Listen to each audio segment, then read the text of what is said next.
used to want like a family of 7, and Ooh! after going through that, I was like, bitch, A that family pussy of can't take another 7. beating like that again.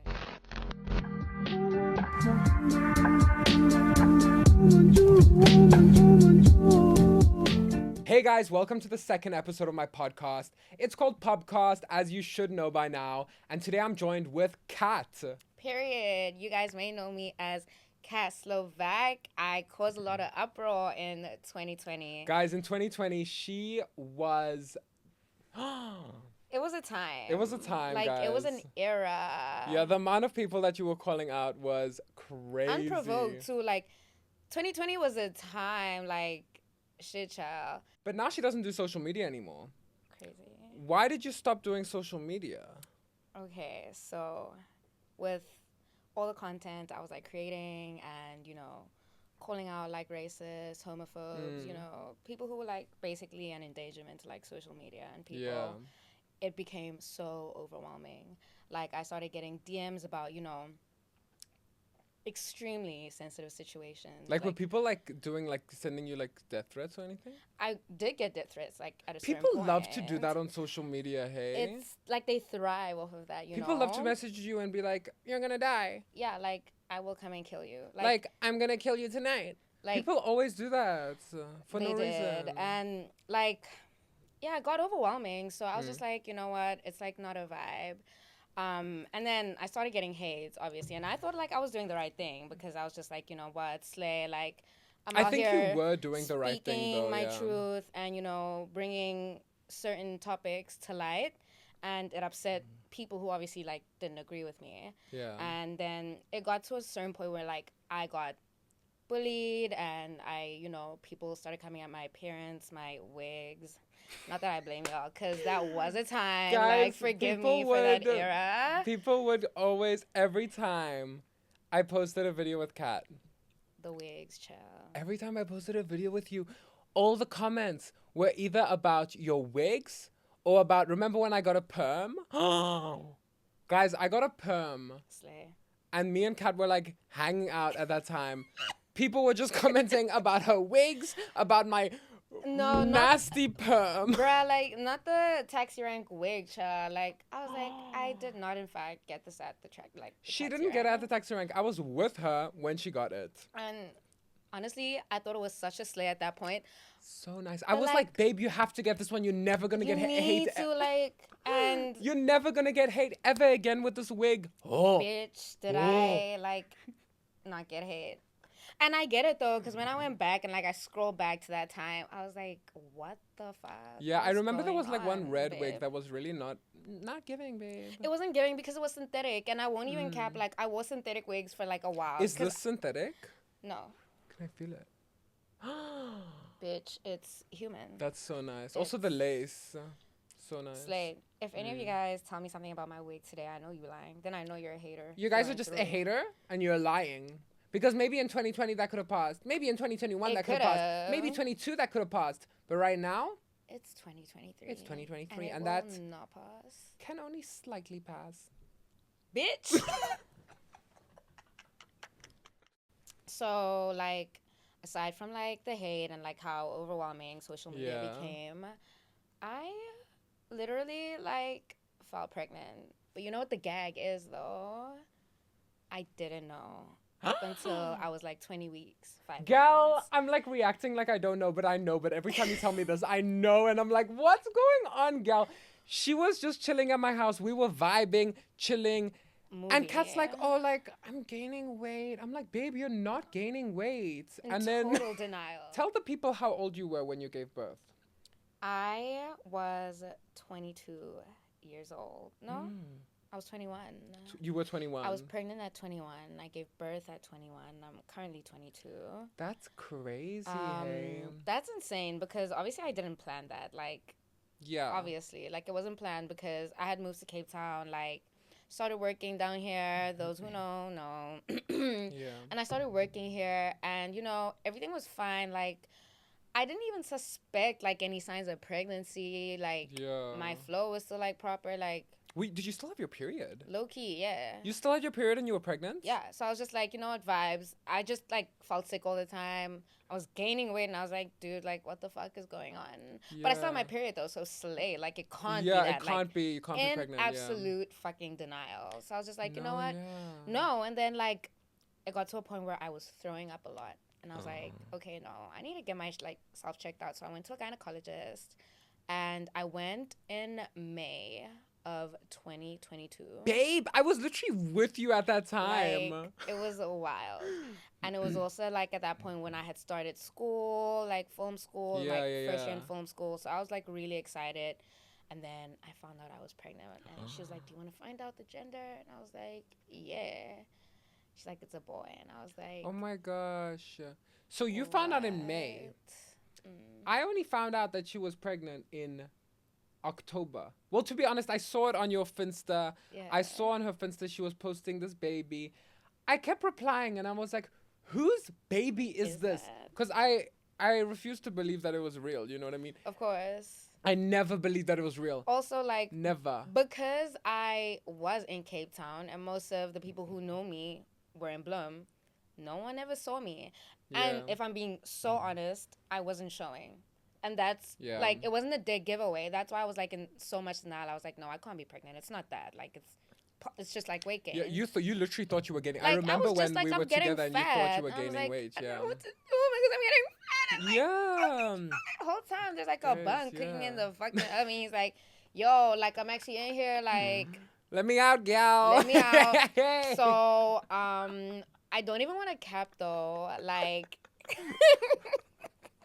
I don't even want to cap. The pregnancy was extremely hard. Like, once I found out, I was super emotional. I was so angry with myself. I remember you didn't want to... Well, I only found out, like, later in the year, but I remember you told me you didn't want to tell anyone. I did not want to talk about it to anyone. The only person who knew was my boyfriend at the time. And he was, like, a huge, huge, huge support system for me. Like, you know... but we broke up and screw him. But, like... He helped me. Like, I won't ever deny that, you know, like, because I was alone. Like, I was in Cape Town, and I was just like, no. I was angry girl, with you myself. were like, she was like a new city girl. Like, I'm studying, a I'm going little to girl school, in the big city. Like, everything started so well for me. Like, I was finally going to school now. I was in the city I wanted to be in, and this huge fuck up, and I was like, no, dog. I was so angry. I was so disappointed. I was so ashamed. Like, really, it was something that took me a really long time to come to terms with. I might even say, like, I was in denial until the moment my water broke. Oh. Like, I was like, you know what? I know there's a thing here, but, like, there isn't, though.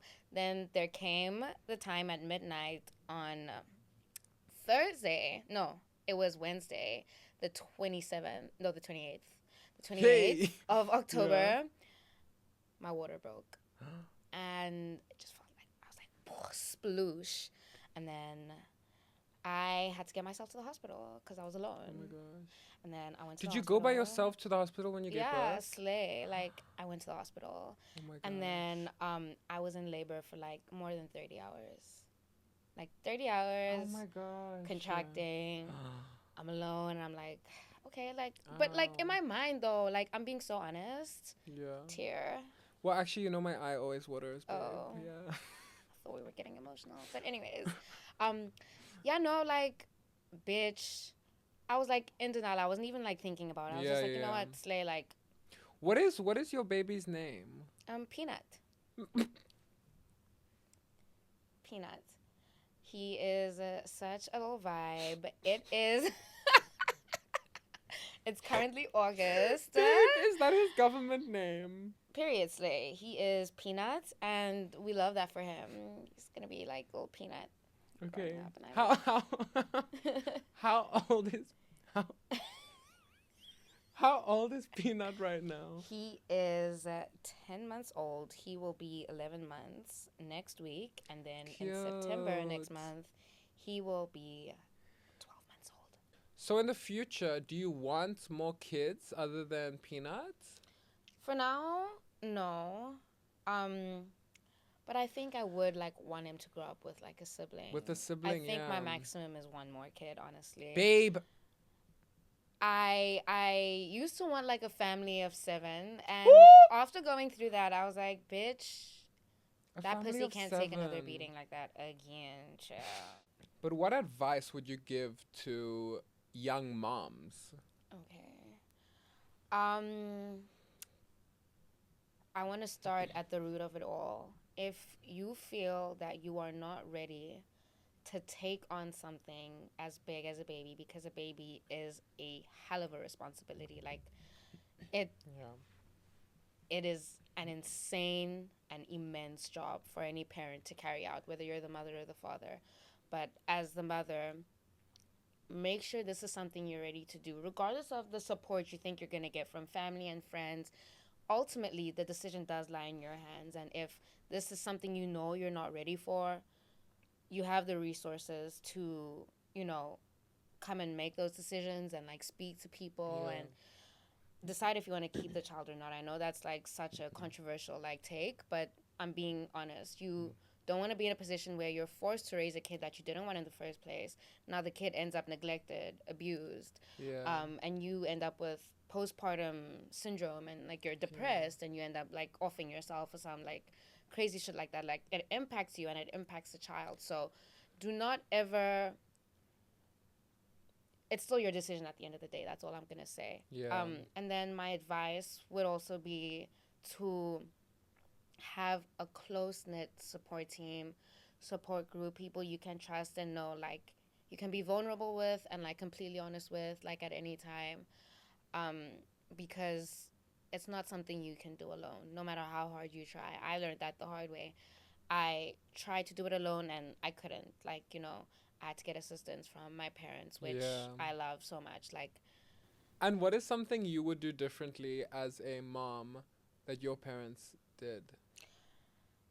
who, um, a generational curse I'm really trying to break is beating your kids for like absolutely like no fucking reason. And this runs a lot in black households. And this is also like another controversial take because black families love to bring the Bible into it. Be like, no, they will quote that one scripture that says, you can beat the your child and like whatever. Beat your there's a scripture that Is that says in the that. Bible? It's literally Bible. It's in the Bible. And Did you just say Bible? That's in the yeah, like Bible. you get the reference I though, get right? it. Period. So like that's definitely one thing I will do differently. And open well, my parents communicated with me like a lot of the time, but also their communication didn't leave room for me to talk back. It was like more of like, don't have sex. Sex will give you this. Don't do this because that'll, you know, it was never really like If you a have sex, you'll two-way have a street. baby. Yeah, what? If you have sex, you'll have a baby. Yeah, like, you know, that was they just tell me not to do things, and then like they like I didn't really have a platform to be like, okay, but like what happens in this case? But you know what Oh, yeah. I love is that my younger sisters are starting to bring out that side, and like my parents, Oh, and they're okay, starting nice. to tell them like, let's communicate. Like, and you're not always gonna be right in every single situation. Give your children like, you know, the chance to speak. We have our own identities, you know. And the last thing I would do differently than my parents is not force this whole identity on your kid. Like not have a pre-planned agenda or life for your kid and saying, no, you're going to be a doctor and that's it. Like Oh, you're going okay. to be a teacher, that's Did it. you Like have that with you? I did. I With experienced that piloting? pressure. Um well, not really piloting because I was low key interested in it like myself, but like, you know, for the longest time I was dismally failing accounting. Like, dude, like I'm even But sure for who like can pass accounting, gal? no, but like for my matric, I failed. I failed accounting. On Did you do matric God, accounting? yes. And my parents would not listen to me. I did finally convince them to let me drop math, pure maths. Did you do pure math? No, to a certain point, and then I went to maths lit. Oh my god. But it took a while to convince them. I was like, guys, it's not going. Like it's not going. Yeah, yeah, yeah. Like it's not going. It's not vibing. If you guys want me to stay in high school for the rest of my foreseeable future, then fine. But I don't want to do this for the rest of my life, you know? So with things like that, like I want to be more understanding. I can't force a decision on my child. Obviously, I'll do what is best. I'll try and guide them towards what I know is best because as a parent, I know more because I've seen more, I've lived more. compared to the child. But ultimately, if it's something they genuinely don't want to do or genuinely cannot do, it's not Like something if you can I'm see gonna that they force. really don't like it. Exactly. Yeah. Whoa. Wow. Yeah. When dating guys, do they care that you're a mom? That is like such a tricky question because I don't tell them.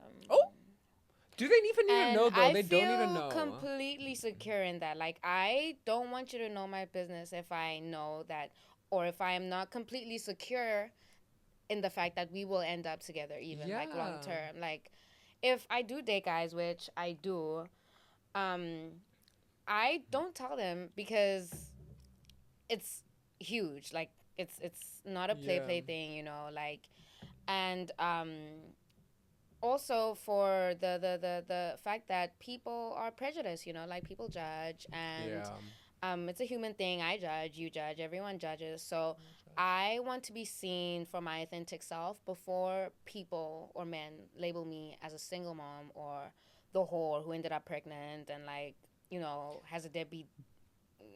But I mean, why do they need? They don't need to know. They don't need to know your business. Gal, if you go on one date, you're not gonna get I'm up to not the gonna one date and be like, fucking "I'm a tell single you I'm a mother." single mom. Like, No. no. Now let's talk about your dating life. Period. What's the craziest thing you've done for a guy? Fuck this. Okay. The craziest thing I have done for a guy. I was in this on again, off again, like, friendship with this particular guy, and a lot of people from my hometown will know exactly who Is the it fuck the I'm one you wrote talking the song about. about? Yeah. So I was obviously like really young, and I was like, no, like, this guy's like, he's gonna love me, you know, and you know, like, I strongly believe I was led on, like, really, because, like, there came a point where I was like, okay, you know what, I can see it's not working with this guy. Like, he doesn't like me the way I like him. Yeah. And I had finally come to terms with that. And when I was ready to walk away from everything, and I was like, listen, like, okay, I get it, you don't like me, he comes into my life and he's like, I actually think we should give this a shot.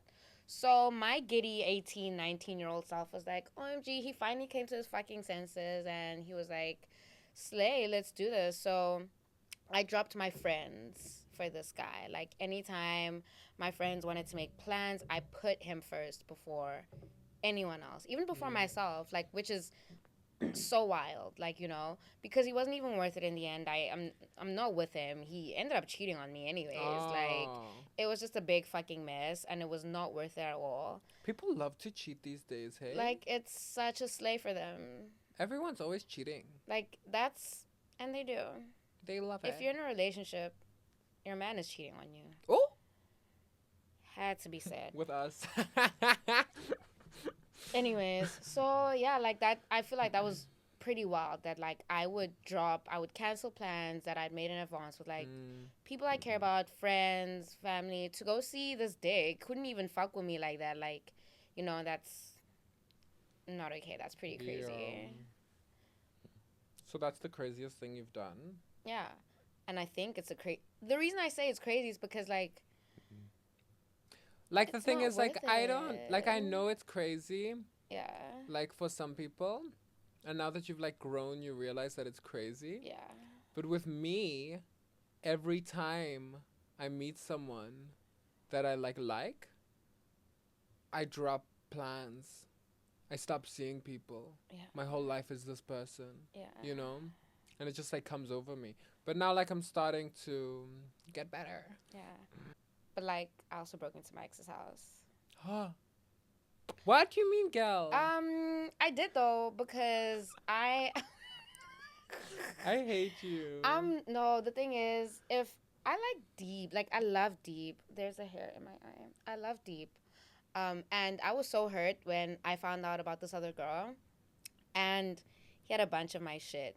And this was during lockdown, and I wasn't even allowed to fucking go out the house. Like, no one was allowed to go out the house, but like I did anyways. I remember I told you about it. Yeah, no, but I remember videos. Like, I don't know if you posted it somewhere or if I was like on a call with you, and I remember you being in the car. my ex's place. But anyways, I went there. I drove there in my car, oversized T-shirt and shorts. Like this was like middle of the night, probably During lockdown. during lockdown. I was so crazy, guys. Like so crazy.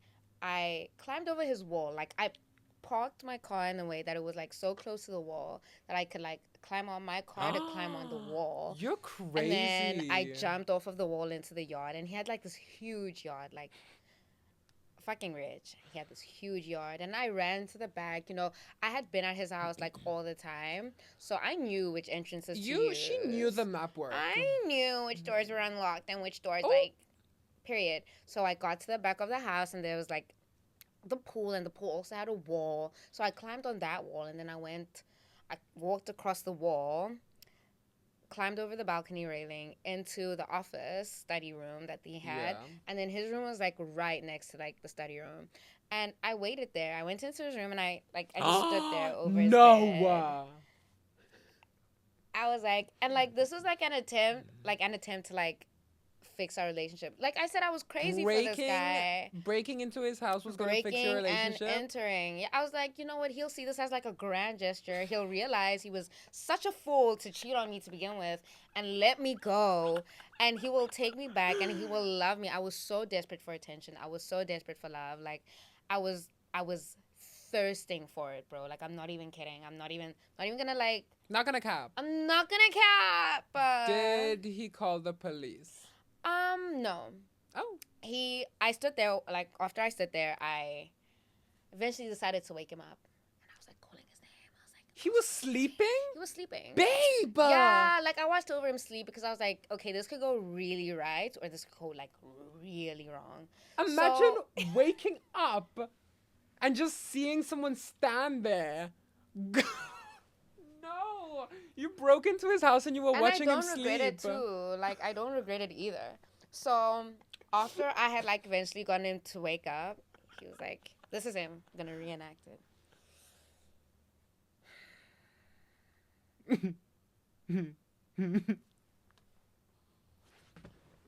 Literally, the reaction. Like, that was him. And I was like, hey, like, I know it's lockdown. And I know, like, I'm the last person you expected to see, you know. But, like, I just came back from my stuff since we broke up, but like also I want to talk, you know. I really don't think I think it was a really good like bad idea for you to like do me dirt and like cheat on me and leave me and break up with me.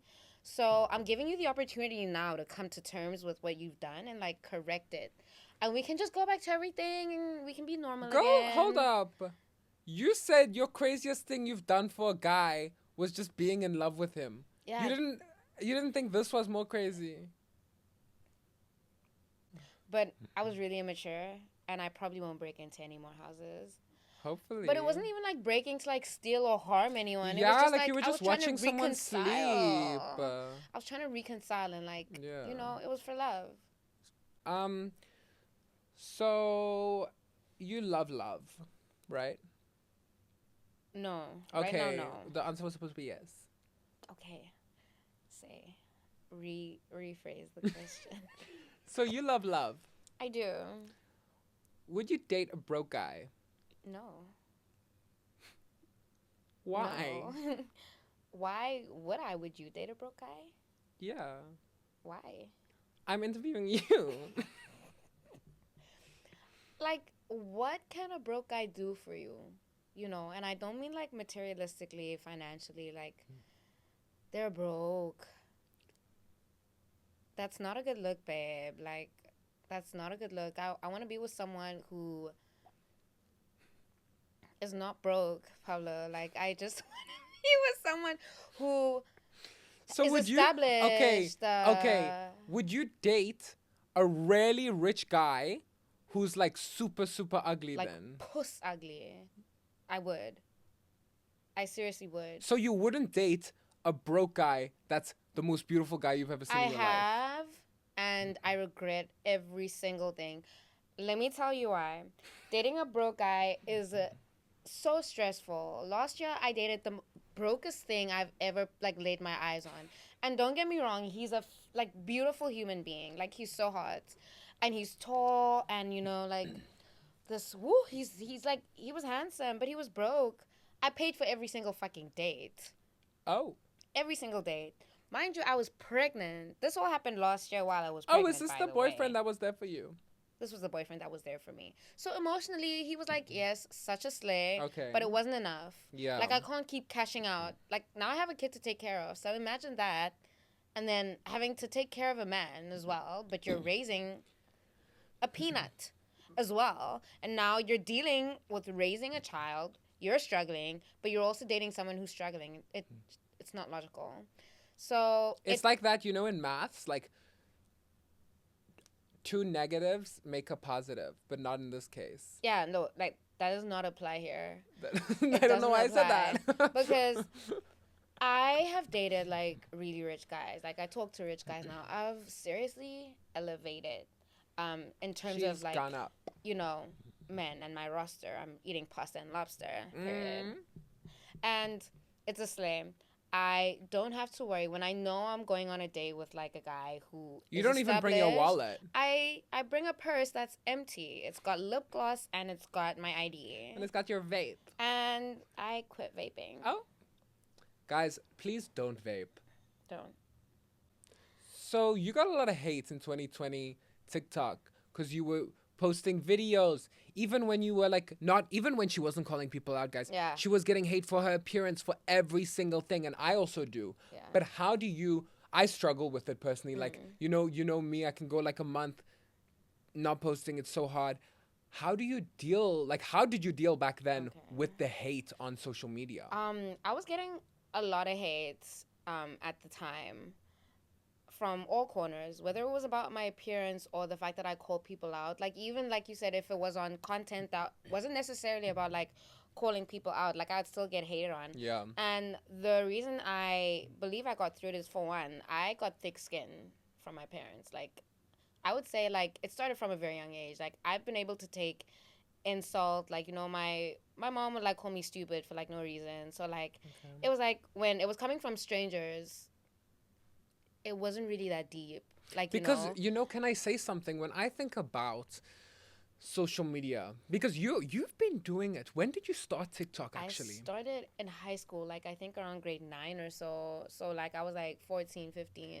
That's insane. Because you know what? I started. Yeah. Hold on, babe, I'm getting comfy. Get comfy. So when I started TikTok, I was 16. Right. And the amount of hate that I was getting was like insane. Like, I remember my mom would always tell me like, stop, you know, like stop doing social media. I'm like, I don't want to. I love it. Like, it's the most amazing thing in the world. Like, I've never felt as good. No, I literally felt like shit, you know. I felt terrible. Like when me and Luvia released our song. Ooh, me and Luvia were going through the worst thing ever because we never got that much hate. Never. Like, the both of us combined have never gotten that much hate. And now it was this like whole new thing. Overwhelming, yeah. And I still don't know how to deal with the hate though, hey. it hits like a ton of bricks. I would say, like, for me, and I do have like an interest in getting back into social media. I'm just trying to figure out like what content I'm trying to push and like you know, at the end of the day, like, these are people behind a screen who would actually not have like the pussy hairs to come up to you and tell you this shit in your face. I want to see you guys. Like, if anyone leaves any hate on this video right now, go post a video. Go post a video and see if people love you. Right, see if people think you're beautiful. Go post it, I dare you, because we don't leave hate comments. And we on don't that do that. note, these comments come from the most ugliest creatures. Don't say that, girl. No. I'm gonna say it, and I'm gonna look you guys in the fucking face when I say this. You guys sit there with dirty underwear. You sit there with pimples on your face, with your sad, disgusting lives, and you have the guts to comment about someone who is brave enough to show themselves and do what they love on the fucking camera every single fucking day, knowing they're gonna, you know, be called racial slurs, be called fat, be called ugly, this and that. But post a picture of yourself, babe. Let's see how you look. Let's see how you look, Ethan. No, let's see how you look, Cindy. Like, what's tea, dog? Like, because honestly, you guys have so much to fucking say when it's not you. And no, they always, it's always on social media. Always say, like, you know, it's so easy, like, when it's not you in the limelight, but, like, they're telling the truth, It's though. true. Because you I've know what? Can experienced I tell you something? With people that I saw this post actually on Twitter, Yeah. and it said the girl with 1 million followers isn't going to hate on the girl with 10 followers for posting daily, because that's how we started. Exactly. We started with posting. We had, like, when we started TikTok, like, I don't know how you were, because I didn't follow you when you were like 14, you know? But when I started, and I was like 16, and I had like 100 or like 1,000 followers, you know, I was still posting like I had 300 followers, you know what I mean? And like, I never get people who go out of their way, like if they get insulted by some person, they want to bring up the amount of followers that person has, or the fact that that person doesn't have a following. It's like, but you have a following, and you started, you were there at some point. Like, you had 39 followers, and you kept posting like you had a fucking million followers at that time. So I don't like the fact that that is used as a comeback to try and insult someone else. And maybe there's been a time in my, like, career or, like, ex-career posting on social media where I did that, and I was like, but there's no point in doing that, because you were once sitting at 29 followers, and I peaked and got to 360,000 followers. Like, that's not a small amount of people. That's huge. That's a lot. Yeah, like when I actually think about it, and I'm like thinking about my TikTok, and I'm like, I have 350,000 followers. That's insane. That can fit up this whole room, babe. Bitch. Like, it's a stadium for real. It's a lot of people, you know? So, and that means you have influence. So, what's your biggest ick in a guy? OMG. My biggest ick would have to be a guy offering to do something, or saying they're going to do something, or saying they're going to get me something, like, unprovoked. I'm not asking you to do anything. You're just going out of your way to tell me you're going to do something for me, or you're going to get me something.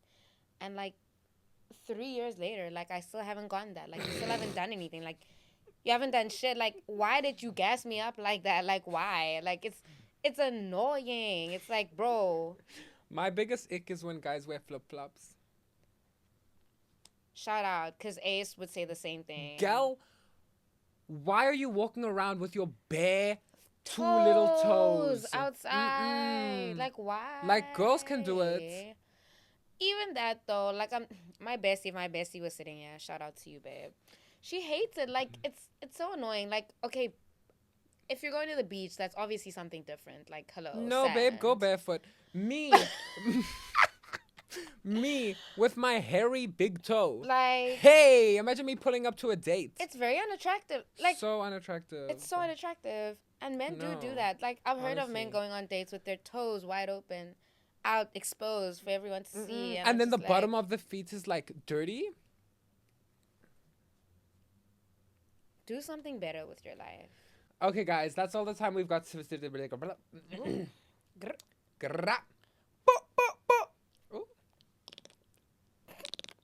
Anyways, guys, that's all the time we've got for today. Thank you so much, Kitty Cat, for coming onto the show. Period. And when you see Peanut again, give him a big hug and tell him that Pablito is waiting for him. Period. And goodbye to everyone. Thank you for watching this whole podcast. I don't know if you guys are loving it. I hope you are, because next week we have a very special guest. Hold on. Before we get into that, thank you so much for having me, bitch. It was a time. Thank you. And I am so excited for, like, things to come. Maybe I might be getting back into music. I don't know how you didn't ask me a question about that, bitch. She is such a music gal. Maybe that's in, like, the talks, and I'll be out on social media soon, like, you know, when I'm ready for it again. And I'm so looking forward to seeing the rest of the series. Love you, gal. Thank you. Bye, guys.